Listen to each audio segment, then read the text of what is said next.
చేయగలుగుతారు. నేను చూస్తే 4 డిపార్ట్మెంట్ గారు కరెక్ట్గా చేస్తే 90% గ్రీవెన్సెస్ పోతాయి. రెవెన్యూ నువ్వే పెద్ద వాళ్ళు చేసినటువంటి సమస్యతో కాంప్లికేట్ అయిపోయి రెవెన్యూ అడ్మినిస్ట్రేషన్ మొత్తం ప్రాబ్లం ఉందా, లేకుంటే మీ వాళ్ళు కూడా ముదిరిపోయారో నాకు తెలియదు. రెవెన్యూ డిపార్ట్మెంట్లో మేజర్ ప్రాబ్లం. ఆ తర్వాత పోలీస్, ఎట్లా ఎస్పీలు కూడా వస్తారు, వాళ్ళతో కూడా మాట్లాడతాం. ఆ తర్వాత మున్సిపల్ అడ్మినిస్ట్రేషన్, పంచాయతీరాజ్. ఈ 4 చేస్తే 90% of the problems will be solved. Only 10% ఉంటాయి. రెవెన్యూలో సార్ అంటే వచ్చిన వాటిలో 30-40% we can't solve sir. But అది ప్రాపర్గా మనం ఎక్స్ప్లెయిన్ చేసిన దాన్ని బట్టి ఉంటుంది సార్. అదొకటి. ఈ విభజన మూలంగా కూడా జిల్లాల విభజనలో కూడా నేను గమనించింది కొద్ది ప్రాబ్లమ్స్ వచ్చినాయి సార్. ఎందుకంటే ఒకన్నా పట్టా మనం 40 సంవత్సరాల ముందు ఇచ్చేదాం అనుకోండి సార్, అది వీళ్ళ దగ్గర ఉండదు, అది మన ఫస్ట్ వైల్ కలెక్టర్ దగ్గర పోవాలి. చెప్పేసి వీళ్ళు రిటర్షన్ రాసేస్తున్నారు. సో అది ఆ రిటర్షన్ వీళ్ళు అనుకుంటున్నారు, కానీ ఇచ్చిన అతను మాత్రం ఈజ్ నాట్ హ్యాపీ.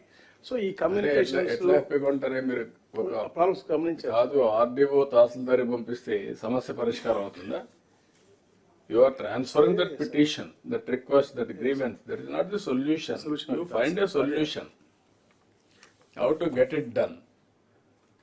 ఇప్పుడు ఇంకొక ప్రాబ్లం కూడా ఉంది. సేమ్ ఆఫీసర్కి వెళ్తున్నాయి కంప్లైంట్. ఎవరైతే సమస్య పరిష్కారం చేయలేదో వాళ్ళ దగ్గరికి పోతున్నాయి. కాబట్టి అతను మళ్ళీ దీన్ని ఏ విధంగా తప్పించుకోవడానికి ప్రయత్నం చేస్తున్నాడు తప్ప సాల్వ్ చేయడానికి ప్రయత్నం చేయడం లేదు. That also you have to take it to account.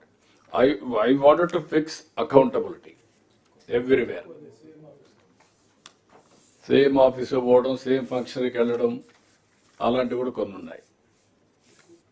నాకు ఇప్పటి నుంచి మీరు ప్రత్యేక శ్రద్ధ పెట్టి అవసరమైతే మీరు కూడా కలెక్టర్స్ ర్యాండమ్ కింద మీరు ఫోన్లో కొన్ని మాట్లాడడం, కొన్ని పర్సనల్గా పిలిపించి మాట్లాడడం, మీరు వెళ్ళినప్పుడు మాట్లాడడం, ఏ విధంగా చేస్తే చేయండి. కానీ సమస్యలు మాత్రం పరిష్కారం కావాలి. మళ్ళీ నెక్స్ట్ మీటింగ్ వచ్చే లోపల 100% ఈ సమస్యలన్నీ పరిష్కారమై మినిమం గ్రీవెన్స్ వచ్చే పరిస్థితి రావాలి. ఇవన్నీ కూడా ఇయర్స్ టుగెదర్. ఇప్పుడు ఎట్లా మనం రెవెన్యూ సదస్సులు పెట్టాం, once for all problems will be sorted out, will take to the logical conclusion. అదైతే చాలా 70% వెళ్ళిపోతాయి. దాంతోపాటు 4 జోనల్ మీటింగ్స్ పెట్టాను సార్. స్పెషల్ సిఎస్ గారు, సిసిఎల్ఏ మేడము, అడిషనల్ సిసిఎల్ఏ, నేను అందరం కూడా 17th విశాఖపట్నం, 18th అనుకున్నాం, 1 day before 17th Visakhapatnam, 20th NTR జిల్లా, 3rd మళ్ళీ 7th sir Tirupati, 7th, 3rd వచ్చి మాకు పిటిషన్స్ రాకుండా పోయినప్పుడు మీరు సమస్యలు పరిష్కారం. Definitely sir, will do our best sir. Thank you sir. Eluru జిల్లాలో సార్, ఏలూరు జిల్లాలో సార్ రెవెన్యూ ఫారెస్ట్ డిస్ప్యూట్ మూలంగా సార్ చాలా ప్రాబ్లమ్స్ రెవెన్యూలో ఉన్నాయి సార్. ఫారెస్ట్ వాళ్ళకి సర్వే లేదు, రెవెన్యూ వాళ్ళదే మాదంటారు.